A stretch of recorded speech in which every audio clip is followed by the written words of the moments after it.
Hi, it's Jack here and welcome to my lab. Today we're going to look at how a 3D printer has some things in common with the Great Pyramids of Egypt. And the builders of the pyramids had to solve many of the same problems that the builders of 3D printers and related tools had to solve. As you know, a 3D printer is a machine that makes parts by extruding hundreds and sometimes thousands of layers of melted plastic to assemble the part, sort of like a hot glue gun on steroids. On the other hand, the Great Pyramid is a stone structure, not a machine, but it's built up with actually 210 layers for the largest pyramid, each layer with tens of thousands of several thousand pound blocks of limestone, but it's built up layer by layer in the same fashion of a 3D printer. And the key concepts that I want to get across in this and the subsequent follow-up video are how do you create something that's flat and level, either on the ground or on the bed of a machine tool like a 3D printer. How do you create a straight line so you can make the sides of your pyramid straight for hundreds and hundreds, over 700 feet on a side, and so you can make your parts straight where you need them, and how to make the different axes perpendicular to one another, or what we call sometimes square. How do you make a 90-degree angle between each of the axes of your printer? And then we'll also talk about how do you measure length? How do you know how big you're going to make something, and how can you measure it down to a thousandth of an inch with tools that you have in everyday life? And then finally, we'll talk about how do you make round things, or specifically, how do you divide a circle into many component parts so you can measure precise angles. After all, the Great Pyramid of Egypt, the sides are made at a precise angle, which is a certain fraction of a circle. Let me grab something here. And here's an example of a 3D printed part which is made up of hundreds of layers. It's at a specific angle. The sides are square. It looks to be fairly precise, and if I were to measure it with some high-tech measuring instruments that we'll review during the next video, I would see that it's pretty consistent as a product. So, without further ado, I'm going to try to make a plastic part with a hot glue gun by hand. Wish me luck.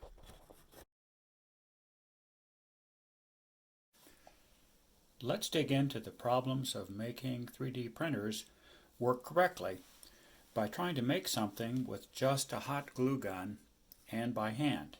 You can see the hot glue gun is over here. I have what I hope is a flat ceramic base, and to guide myself I'm going to draw more or less straight lines.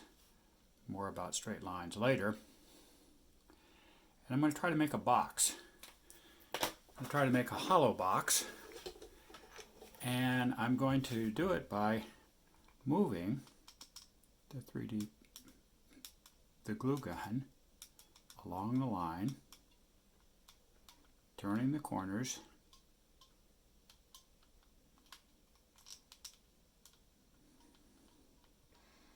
let's see how we're doing. Okay, that's the first layer. Now I'm going to try to build up a second layer.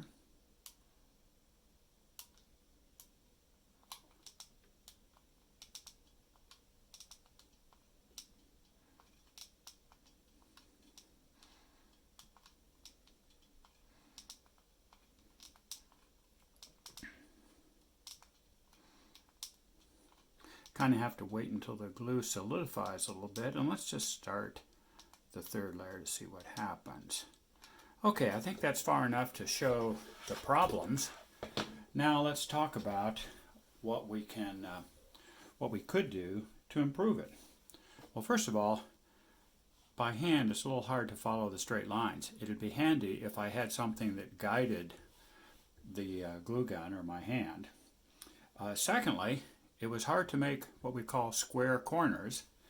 They tend to look a little rounded here. And then when I got to the next layer, I had to precisely move my hand up just a bit and lay the second layer on top of the first layer. Then, as I was doing each layer, you can tell by these little lumpy globs that it was very hard to keep an even thickness on the layers. So, what's the solution? Well, first of all, you want to make sure that the base is absolutely flat. And then you probably want to have a guide that moves this in exactly straight lines and some kind of device to move the glue gun head up just a tiny fraction of a millimeter each time. And then you want to have a device to make sure that each layer is flat with respect to the other ones, so these globs don't come out. And I think you can probably immediately see that building a pyramid, basically you start with a flat base. You're putting one layer up at a time. Now these layers are thousands of pounds of limestone, but each one has to be carved so they fit together and are of an even height. You want to have straight lines on your pyramid, and of course those straight lines are over 700 feet long for each side. And the base is in fact a square on a pyramid, just as it is on this little box that we're trying to make. Okay, the next thing we want to look at is an actual 3D printer and see how it actually has or attempts to solve some of these problems.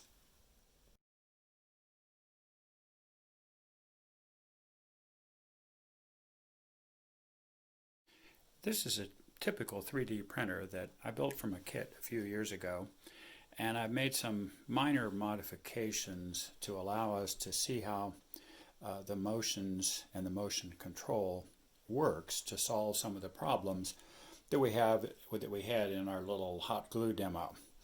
First of all, the printer has 3 axes that are perpendicular to one another. When this bed or base down here moves back and forth, we call that the y-axis. When we go left to right, we have our x-axis. And if we notice that this carriage here that moves right and left can also move up and down because each of these 2 motors have a long screw with a nut in the middle that allows the whole thing to move up and down. It only moves once per layer. So the first layer is laid down just in the forward, back, left, and right. But of course these can move at the same time, and we can draw diagonal or circles or whatever we want. Now you'll also notice that I haven't turned this on.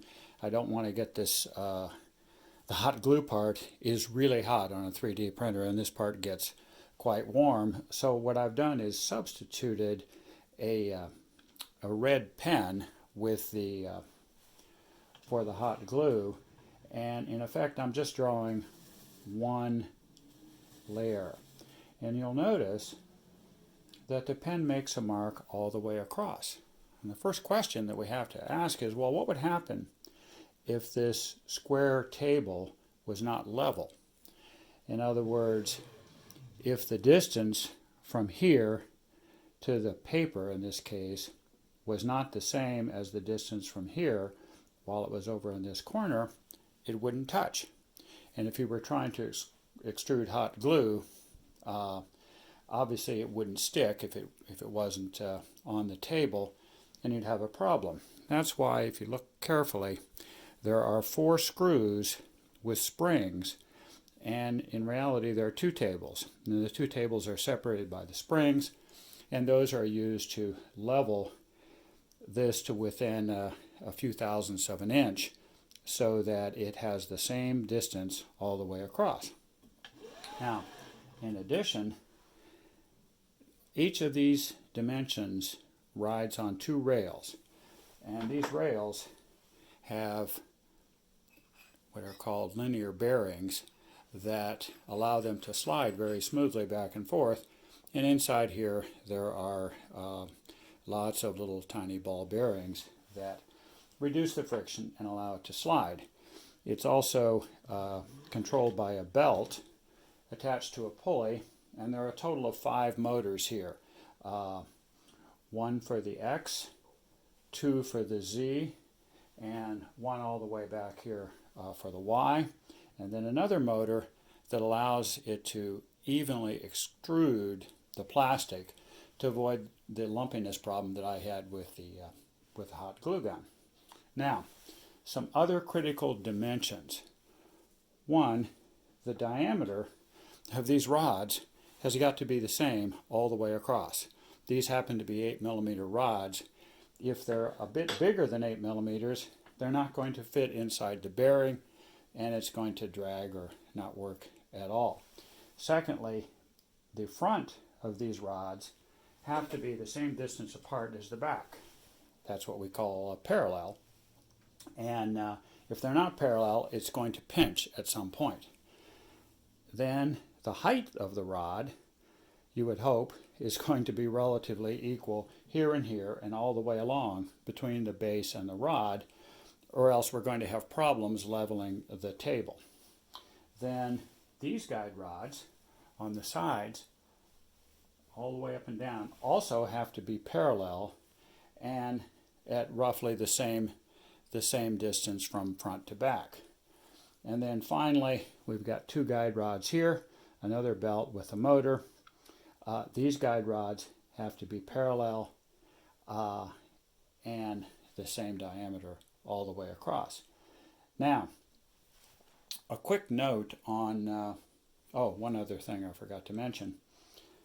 The corners of the machine have got, and the supports, these beams that run along the base and across the back here, need to be straight, and the corners need to be square, or else you're going to have a parallelogram, and the shape of your machine is going to govern the shape of the part. And the way you test a 3D printer, after I assembled this, the first thing I did is printed out a cube that's supposed to be 20mm on a side, and then measure it and see how wide and tall it actually is, and then adjust the machine, adjust the software so that it corrects it. But the key thing is, if you don't have a parallel machine, you're not going to get parallel sides on your square, or if you were building a pyramid, the same problem. Now, 3D printers are a type of what's called additive manufacturing. And that, in other words, they're building something up by laying down layer upon layer and adding things together. The traditional manufacturing that involves cutting tools is called subtractive, and they work by carving something off. So if I have a piece of wood, and I take a chisel and carve off one corner to make the final shape of my part, or a piece of metal, for example, I am subtracting something. So you start out with a bigger piece and end up with a smaller one. Now, the really interesting thing about 3D printers, and why I picked this as an illustration, is it's a stand-in for pretty much all machine tools. So whether you have, for example, a laser cutter or a milling machine that carves away steel, and the laser cutter might be used to either etch or cut out various materials. And an example would be typical kits that use plywood are often made with laser cut parts. And if you can imagine, if I take my little pencil off and I substitute a high-powered laser for that, okay, and now if I move it under software control, and if I use something more powerful than my laser pointer, but fortunately they're not very much bigger, and I enclosed it in a safety shield so we didn't get problems with our eyes, we basically have turned a 3D additive printer into a subtractive machine. And by the same token, if I take my laser off and I attach something like a Dremel tool, bolt it on here, turn it on, and have a part that's already a particular size, and let me just take, this is a plastic part that was made, and let's say I wanted to make some modifications and carve some of it out. Well, I could use this same frame and the same motion control if I attach my Dremel tool right here and carve away bits and pieces. Now, as a practical matter, even though these devices are sold, it isn't always terribly efficient because this is really not very strong. When you're just doing melted plastic, it doesn't have to resist very much force. But if you're taking a high-speed cutting tool and moving it into a hard object and trying to cut away, the frame typically has to be made out of sturdier material. And oftentimes that would be large steel beams and large flat plates of cast iron to support heavy-duty metals that are carved away in that process. But the control process is the same.